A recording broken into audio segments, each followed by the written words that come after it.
Hello students, class 11 accountancy unit 1 हमारा चल रहा है। यूनिट 1 का हम ऑब्जेक्टिव क्वेश्चन सॉल्व कर रहे हैं। यूनिट 1 में चैप्टर 1 हम लोगों ने कंप्लीट कर लिया है। चैप्टर 2 जो था यूनिट 1 का वो हमारा है बेसिक अकाउंटिंग टर्म्स, जिसका क्वेश्चन नंबर 6 तक हम लोगों ने कंप्लीट किया है। आज हम स्टार्ट करेंगे क्वेश्चन नंबर 7 से।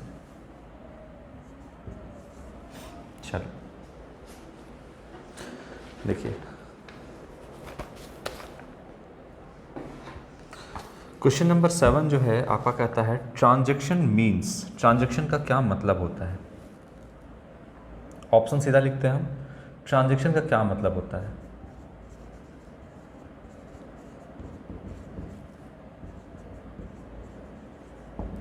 मीन्स ए कहता है आपका exchange of goods and services,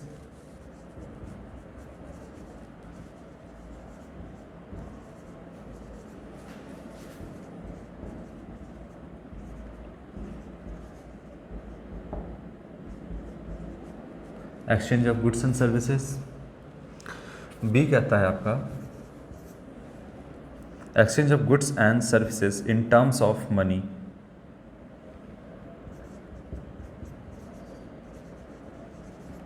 exchange of goods and services in terms of money.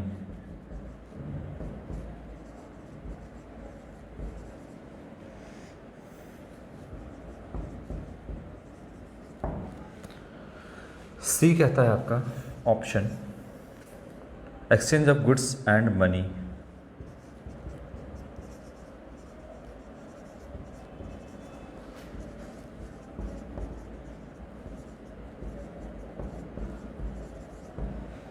और ऑप्शन डी है आपका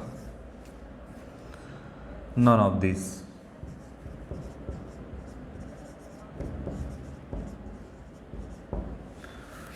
क्या करेक्ट ऑप्शन होगा इसका? आपको दिख रहा होगा कि ट्रांजैक्शन का क्या मतलब होता है। तो एक्सचेंज करते हैं हम गुड्स एंड सर्विसेज को। सही कहता है कि गुड्स एंड सर्विसेज को हम एक्सचेंज तो करते हैं, लेकिन इन terms of money. Exchange of goods and services in terms of money. Money के टर्म में जब हम गुड्स एंड सर्विसेज को एक्सचेंज करते हैं तब, यानी हम सामान बेच रहे हैं तो बदले में कैश ले रहे हैं, ये ट्रांजैक्शन का मतलब होता है ना। हम किसी को सर्विस दे रहे हैं तो उस सर्विस का जो कॉस्ट है प्रॉफिट के साथ हम ले रहे हैं उसको, है ना। तो ये आपका ट्रांजैक्शन कहलाता है। देखिए, बिजनेस जो है वो कोई भी अगर गुड्स दे रहा है या फिर कस्टमर को सर्विस दे रहा है। गुड्स बेच रहा है मतलब जो सामान है, जो सामान खरीदा गया है बेचने के लिए, जैसे स्टेशनरी आइटम हो गया या बाज़ार में जो भी आइटम आप देख रहे हो, जो फिजिकली आप खरीद रहे हो, चाहे जूता खरीद रहे हो, चप्पल खरीद रहे हो, कॉस्मेटिक खरीद रहे हो, ए टू जेड चीज़ क्या है आपका? गुड्स है। और सर्विसेज में क्या हो गया आपका? जैसे सर्विसेज में आप किसी से एजुकेशन ले रहे हो तो वो आपको सर्विस दे रहा है, तो पैसे के बदले में हो रहा है, एक्सचेंज कर रहा है, सर्विस दे रहा है, पैसा ले रहा है। उसी तरीके से जैसे आपका डीटीएच सर्विस आपके घर पे आता है, जिस आप टीवी देखते हो, है ना, डायरेक्ट टू होम सर्विसेज, तो उसके लिए भी आप रिचार्ज करते हो, तो वो भी क्या है आपका? सर्विस दे रहा है, बदले में आप रिचार्ज कर रहे हो तो पैसा दे रहे हो, तो एक्सचेंज हो रहा है ना। यहाँ पे सर्विस दे रहा है, पैसा ले रहा है ना। लेकिन क्या चीज़ में? इन टर्म्स ऑफ मनी। मनी के टर्म में हो रहा है ये सारा काम, तो ये ट्रांजेक्शन कहलाएगा, नहीं तो ट्रांजेक्शन ये नहीं कहलाएगा। सर्विसेज में हो गया, आप मोबाइल रिचार्ज कर रहे हो अलग अलग कंपनी का, तो मोबाइल जो आप रिचार्ज करा रहे हो वो भी आपका क्या है? आपको सर्विस दे रहा है, गुड्स नहीं दे रहा है लेकिन आपको सर्विस दे रहा है। बदले में क्या ले रहा है? मोबाइल जो रिचार्ज कर रहे हो, 999 का आपका पैकेज है या अलग अलग जो पैकेज देता है आपको, तो बदले में पैसा ले रहा है, आपको सर्विस दे रहा है। तो आपका एक्सचेंज ऑफ गुड्स या फिर services in terms of money में है तो वो ट्रांजेक्शन कहलाएगा। ठीक है, तो करेक्ट ऑप्शन जो है वो होगा option number B, exchange of goods and money. ये तो कोई तुक ही नहीं बनता है और नॉन ऑफ दिस भी नहीं होगा।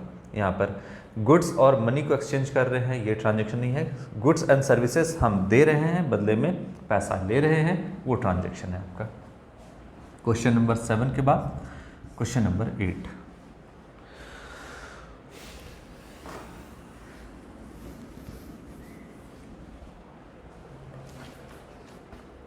विच of the following is current asset, इसमें से कौन सा करंट एसेट है?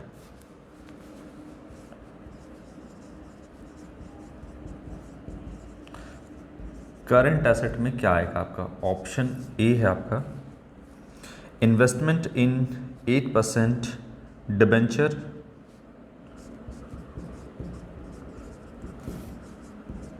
Investment in 8% debenture. दूसरा कहता है बी आपका ऑप्शन है plant and machinery,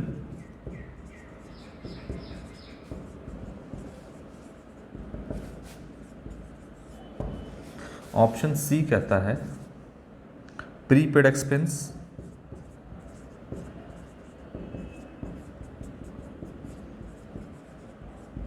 option D कहता है आपका गुडविल। ऑप्शन को भी अगर आप ठीक से समझिएगा तो बहुत सारा क्वेश्चन आपका जो नेक्स्ट क्वेश्चन आएगा वो भी आपका क्लियर हो जाएगा।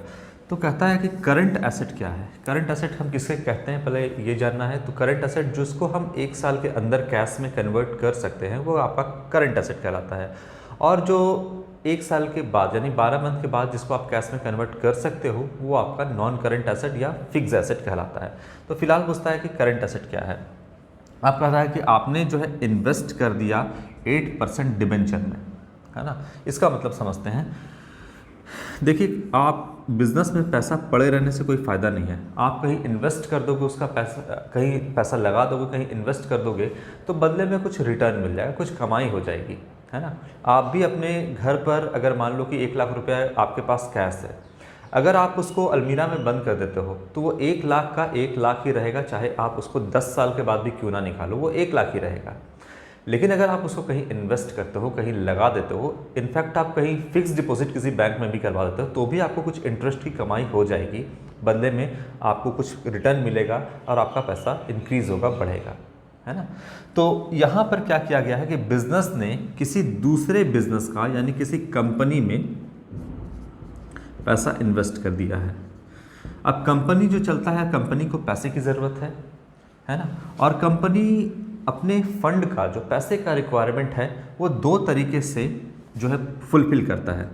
अगर हम बात करें सोल प्रोप्राइटर की तो ऑनर अपने पॉकेट से पैसा लगाता है। अगर आप बात करें पार्टनरशिप की, बिजनेस की, तो ऑनर अपने पॉकेट से पैसा लगाता है। लेकिन अगर हम बात करें कंपनी की तो कंपनी जो है इसके पास अपना कोई फंड नहीं है, ये पब्लिक से पैसा उठाता है। पब्लिक लिमिटेड कंपनी पब्लिक से पैसा उठाती है। 2 तरीके से उठाती है, एक शेयर इशू करती है और एक आपका सीधा हम बोलते हैं लोन लेती है। किससे? पब्लिक से। इसी लोन को हम डिबेंचर कहते हैं। अभी इतना ही समझो आप, इसी लोन को हम डिबेंचर कहते हैं। शेयर इशू करती है, एक इक्विटी शेयर होता है, एक प्रेफरेंस शेयर होता है। सारी कंपनी इक्विटी शेयर तो इशू करती है, कुछ मुट्ठी भर कंपनी प्रेफरेंस शेयर भी इशू करती है। और शेयर इशू करती है मतलब कि अपने फंड का रिक्वायरमेंट को पूरा करती है। शेयर मार्केट में आपने शेयर खरीदा, बदले में आपने कंपनी को पैसा दिया, कंपनी का जो रिक्वायरमेंट था फंड का वो पूरा हुआ। दूसरे तरीके से कंपनी क्या करती है कि कंपनी भाई शेयर इशू ना करके लोन ले लेती है, यानी डिबेंचर इशू करती है और डिबेंचर इशू करके बदले में कंपनी ने लोन लिया।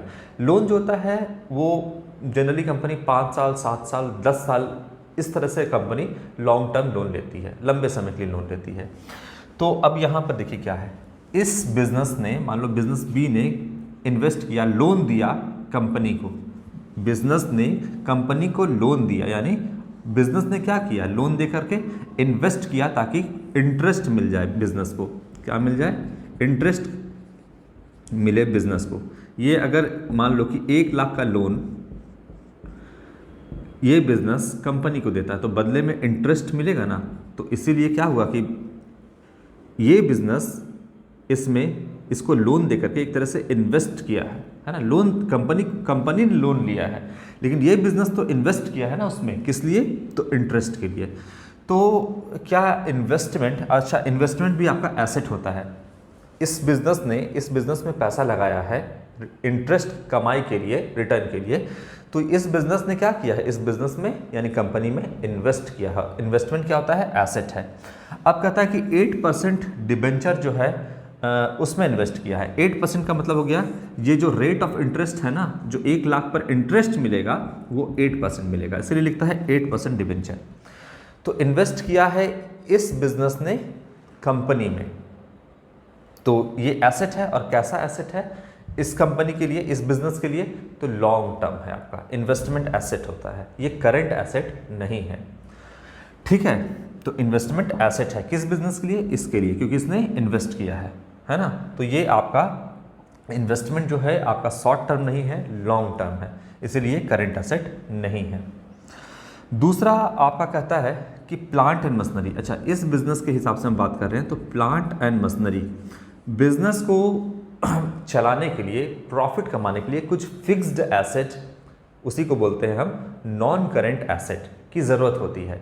जैसे अगर हम बात करें कि हमें एक बिज़नेस चलाना है, तो हमें प्लांट एंड मशीनरी की ज़रूरत पड़ेगी, हमें फर्नीचर की रिक्वायरमेंट है, हमें बिल्डिंग की रिक्वायरमेंट है, हमें लैंड की रिक्वायरमेंट है, तब हम बिज़नेस करेंगे।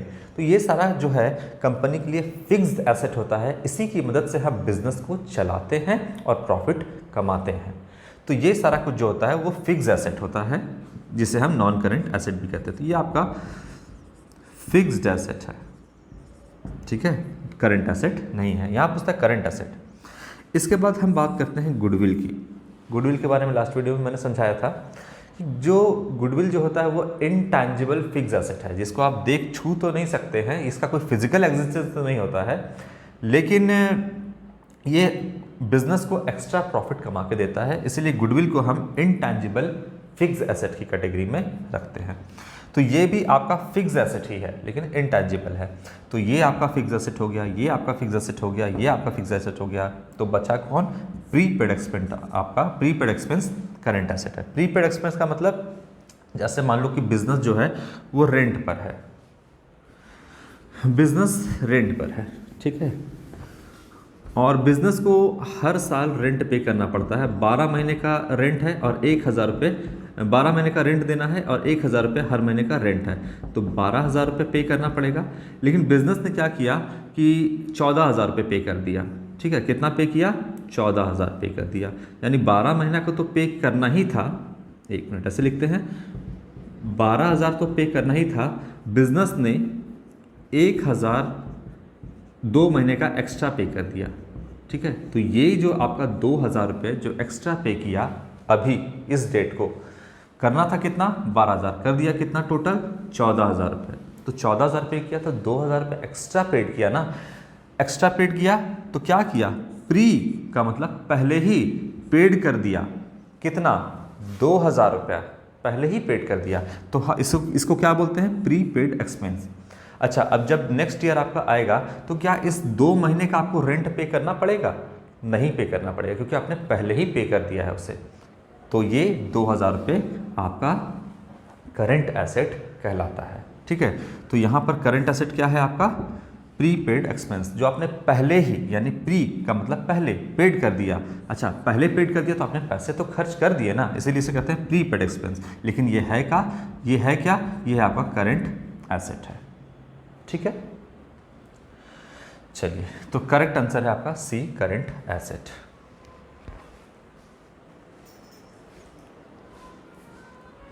चलो, क्वेश्चन नंबर 8 हो गया, क्वेश्चन नंबर 9 करते हैं। ये सब चीज़ें आप समझते चलो, ताकि फिर नेक्स्ट क्वेश्चन आएगा तो फिर बार बार हमको समझाने की ज़रूरत ना पड़े, इसीलिए। और एक बार में समझ जाओगे तो आपको भी जो है मज़ा आएगा पढ़ने में। क्वेश्चन नंबर 8 हो गया, question number 9। Which of the following is not a current asset? सीधा लिखते हैं, नॉट अ करंट एसेट। इसमें से कौन सा करंट एसेट नहीं है? A, preliminary expenses, preliminary expenses,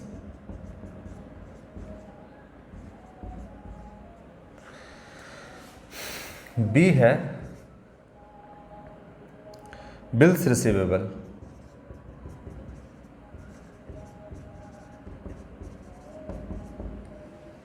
सी है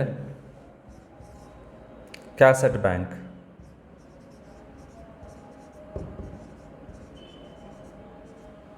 और डी नंबर है आपका प्रीपेड रेंट।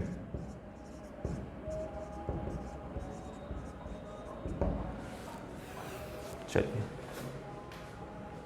क्या होगा इसका आंसर?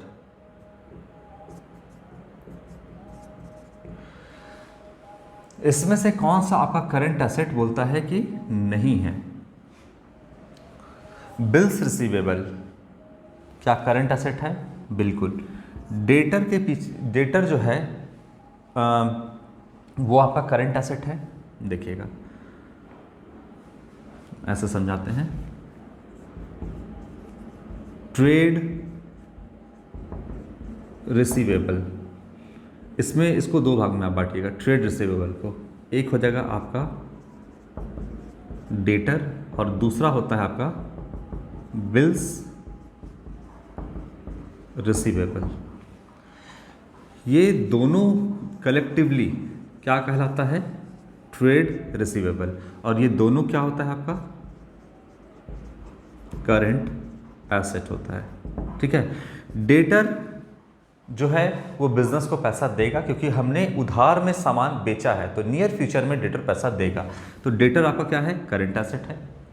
इसी डेटर से एक बिल पर, एक लीगल पेपर पे हमने साइन करवा लिया है और उस बिल का पैसा हमको रिसीव होना है, इसलिए बिल्स रिसीवेबल भी क्या है? करंट एसेट है। तो इन दोनों को कलेक्टिवली हम क्या कहते हैं? Trade receivable. अगर कहीं ट्रेड रिसीवेबल भी लिखा हो तो ये ट्रेड रिसीवेबल भी क्या है? करंट एसेट है। इस ट्रेड रिसीवेबल में क्या क्या आता है? तो डेटर और बिल्स रिसीवेबल दोनों इंक्लूडेड है आपका। तो ट्रेड रिसीवेबल का मतलब डेटर प्लस बिल्स रिसीवेबल को कहते हैं हम ट्रेड रिसीवेबल। ये भी आपका करंट एसेट है। तो क्या दे सकता है? करंट एसेट क्या है आपका? डेटर। करंट एसेट क्या है आपका? Bills receivable. और इन दोनों को कलेक्टिवली हम क्या कहते हैं? Trade receivable. तो ये भी करंट एसेट है। ठीक है।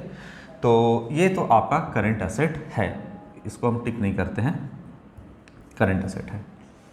बोलता है कौन सा नहीं है? ये तो है, डेटर भी होता है, वो भी करंट एसेट होता है।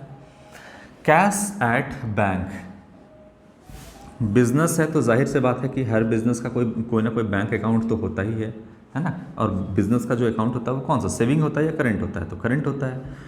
तो बिजनेस का बैंक में पैसा, बिजनेस का ही पैसा जो बिजनेस के अंदर है उसको बोलते हैं कैश इन हैंड, और बिजनेस का ही पैसा जो बैंक में जमा है इसको बोलते हैं कैश एट बैंक। तो कैश इन हैंड और cash at bank, cash in hand और कैश एट बैंक दोनों आपका करंट एसेट होता है, करंट एसेट है ना। क्योंकि आप जो है इसको, ये ऑलरेडी कैश में है, यानी आपका ये with in a year cash में कन्वर्ट हो सकता है। अच्छा, तो इसको आप एक और नाम से बुलाते हैं, एक और नाम से नहीं, इसको आप लिक्विड एसेट या क्विक एसेट भी बोल सकते हैं। हालांकि ये करंट एसेट भी होता है, यानी ये ऑलरेडी कैश में है। करंट आप फटाक से इसको चाहो तो कैश में कन्वर्ट कर सकते हो। कैश में कन्वर्ट क्या कर सकते हो? ये तो कैश में ही है, एकदम लिक्विड है, जब चाहो तब आप इस्तेमाल कर सकते हो इसका। तो ये भी आपका कैश इन हैंड हो या कैश एट बैंक हो, दोनों किस में आता है? करंट एसेट में आता है। तो ये तो करंट एसेट है। करंट एसेट पूछ रहा है क्या नहीं है। इसके बाद मैंने समझा था प्रीपेड एक्सपेंस, यही प्रीपेड एक्सपेंस ही है ये, इसमें नाम दे दिया प्रीपेड रेंट। अभी मैंने आपको इसका तुरंत समझाया था कि प्रीपेड रेंट हो या प्रीपेड एक्सपेंस लिखा हो, ये क्या है? आपका करंट एसेट होता है। तो ये भी करंट एसेट है, ये भी करंट एसेट है। तो क्या करंट एसेट नहीं है? Preliminary expense. अब ये जानते हैं क्या होता है। प्रिलिमिनरी एक्सपेंस जो है वो आपका फिक्टिशियस एसेट होता है। बताते हैं क्या होता है। फिक्टिशियस एसेट कहते हैं प्रिलिमिनरी एक्सपेंस को। कभी कभी ऐसा भी पूछ सकता है कि इसमें से कौन सा फिक्टिशियस एसेट है, तो आपका प्रिलिमिनरी एक्सपेंस एक फिक्टिशियस एसेट है। कैसे? देखिए, कंपनी की बात करते हैं, कंपनी फॉर्म ऑफ बिजनेस की, जो सबसे बड़ा बिजनेस होता है ना, कंपनी। अब कंपनी को स्टार्ट करने से पहले इसका रजिस्ट्रेशन वगैरह सारा कुछ कराना होता है, एक प्रॉपर डॉक्यूमेंट बनाना होता है। ये बिजनेस ऐसा नहीं है, सोल प्रोप्राइटर की तरह नहीं है, पार्टनरशिप की तरह नहीं है, जो जब मन चाहो तुम स्टार्ट कर दो, आओ हम और तुम मिल करके एक बिजनेस शुरू करते हैं, तो ये पार्टनरशिप हो गया। हम अकेले बिजनेस कर रहे हैं तो सोल प्रोप्राइटर हो गया। अब सोल प्रोप्राइटर में क्या कोई रिस्ट्रिक्शन है क्या उसका कोई रजिस्ट्रेशन करवाना पड़ता है? नहीं। पार्टनरशिप को क्या रजिस्ट्रेशन करवाना पड़ता है? ऑप्शनल होता है, चाहो तो करवाओ चाहे तो ना करवाओ, ठीक है ना। तो कोई इसमें डॉक्यूमेंटेशन, कोई आपका कोई खर्च नहीं है बिजनेस को स्टार्ट करने से पहले। खर्च नहीं है इन द सेंस कि डॉक्यूमेंटेशन में कोई खर्च नहीं है। आप जैसे मान लो सोल प्रोप्राइटर का बिजनेस है, आप मेंस पार्लर चला रहे हो, नहीं आया तो राशन का दुकान खोल दो, नहीं पसंद आया स्टेशनरी शॉप खोल दो, नहीं पसंद आया मेंस पार्लर, ब्यूटी पार्लर, जो मर्जी है तो आप वहाँ पर खोल दो, है ना। टेलरिंग शॉप खोल दो, कुछ भी खोल सकते हो। तो ये सोल प्रोप्राइटर है, कोई डॉक्यूमेंटेशन की ज़रूरत इसमें नहीं है। पार्टनरशिप की वही बात है, लेकिन कंपनी में डॉक्यूमेंटेशन की ज़रूरत होती है। कंपनी को इंडियन कंपनी एक्ट 2013 के अंदर उसको रजिस्टर करना पड़ता है ना। और कंपनी स्टार्ट करने से पहले डॉक्यूमेंटेशन में जो भी खर्च होता है उसी को हम कहते हैं प्रिलिमिनरी एक्सपेंस, ठीक है। और ये एसेट क्यों बोलते हैं इसको? ये फिक्टिशियस एसेट है, मतलब ये एक तरह से आपका कहो कि फेक एसेट है। एसेट की कैटेगरी में इसको रखना ही नहीं चाहिए, है ना। तो इसको बोलते हैं क्या? Fictitious asset. अब एसेट क्यों बोलते हैं इसको? देखिए, शुरुआत में तो आपने पैसा डॉक्यूमेंटेशन में कंपनी का खर्च कर दिया, लेकिन जब कंपनी स्टार्ट होगी तो प्रॉफिट अर्न करेगी, और प्रॉफिट अर्न करेगी तो ये जो प्रिलिमिनरी एक्सपेंस यानी डॉक्यूमेंटेशन में जो शुरुआती डॉक्यूमेंटेशन में आपने खर्च किया है, इसको धीरे धीरे राइट ऑफ करेंगे, यानी कुछ कुछ खर्चा प्रॉफिट में से हटाते जाएंगे, घटाते जाएंगे, ताकि ये जो एक्सपेंस है ये कवर हो जाए। तो इसको राइट ऑफ करते हैं। बाद में पूरा डिटेल में समझाएंगे आपको, लेकिन अभी सिर्फ ऑप्शन याद रखिए कि ये फिक्टिशियस एसेट है, कोई एसेट नहीं है, बल्कि एक तरह से ये एक्सपेंस ही है, लेकिन हम इसको फिक्टिशियस एसेट बोलते हैं। तो ये आपका करंट एसेट नहीं है, बल्कि क्या है? फिक्टिशियस एसेट है। बाकी सारा करंट एसेट है। चलो, तो क्वेश्चन नंबर 9 हो गया। इसके बाद क्वेश्चन नंबर 10 क्या कहता है? विच of the following is current liability? इसमें से कौन सा आपका करंट लायबिलिटी है? चलिए,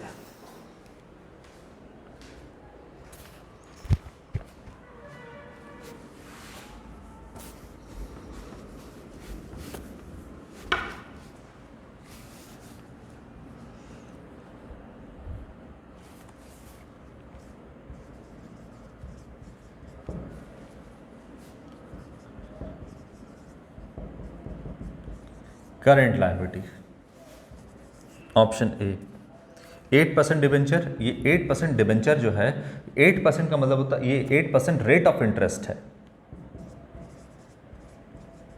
8% डिबेंचर समझाएंगे, अभी मैंने समझाया भी है। इसके बाद है 10% प्रेफरेंस शेयर, ये आपका डिविडेंड है, समझाएंगे। 8% प्रेफरेंस शेयर कैपिटल। सी है आपका इक्विटी शेयर कैपिटल।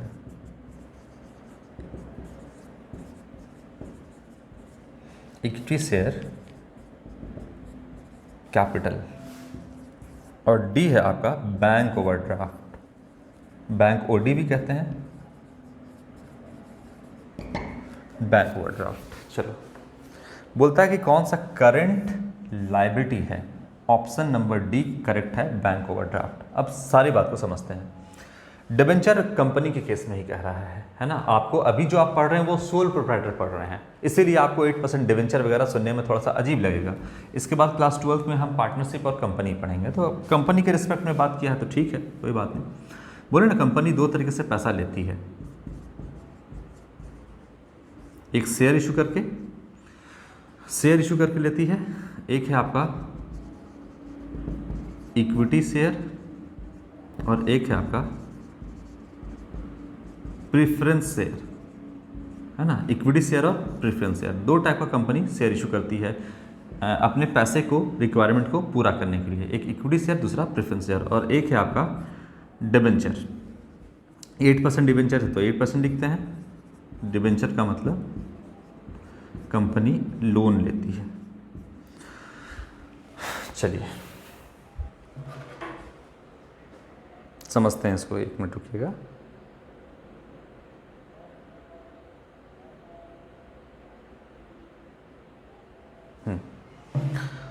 कंपनी क्या करती है? कि दो तरीके से अपना रिक्वायरमेंट को पूरा करती है। एक शेयर इशू करके, और इक्विटी शेयर इशू करती है। शेयर का मतलब क्या होता है? हिस्सा होता है। शेयर का मतलब क्या होता है? हिस्सा।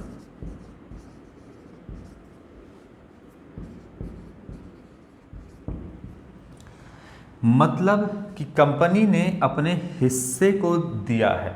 जैसे मान लो कि आप किसी कंपनी का इक्विटी शेयर या प्रेफरेंस शेयर खरीदते हो, तो शेयर का मतलब क्या कि कंपनी ने अपने हिस्से को आपको दिया है। शेयर का मतलब क्या होता है? हिस्सा, भाग, है ना।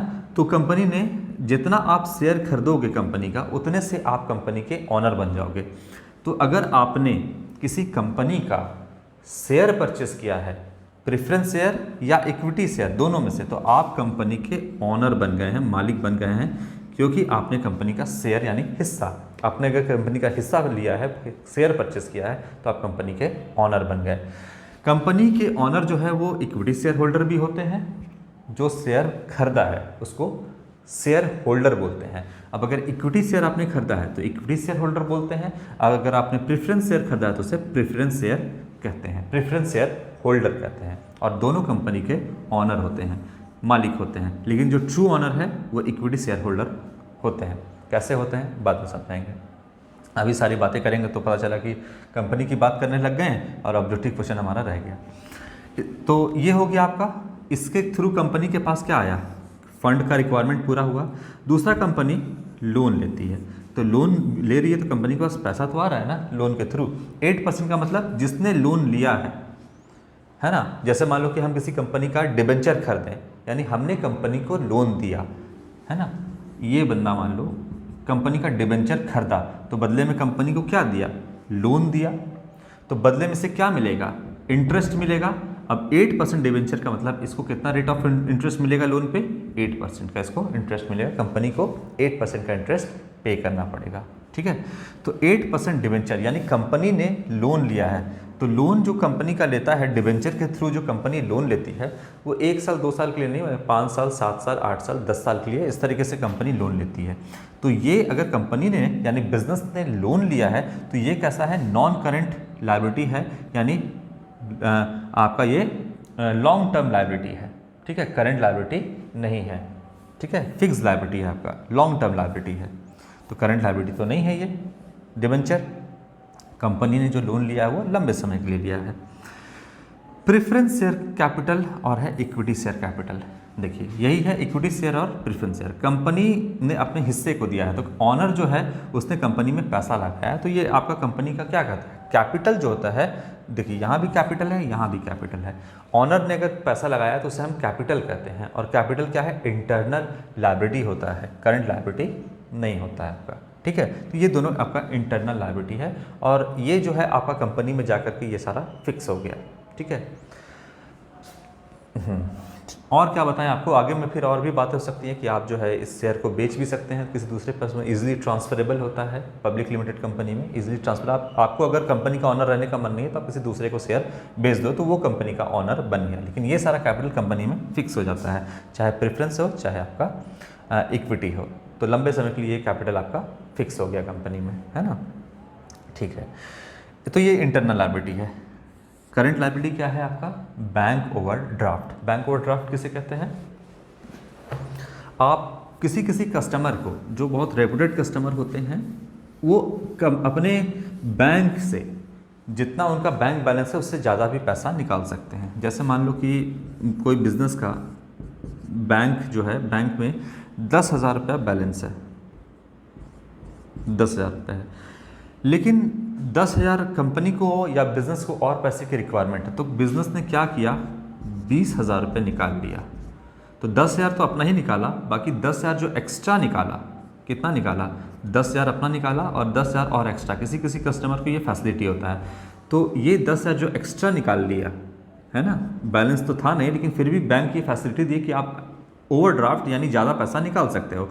तो ये 10,000 कहलाएगा आपका बैंक ओडी। ओडी का मतलब ओवरड्राफ्ट। ये ओवरड्राफ्ट है और ये कैसा है?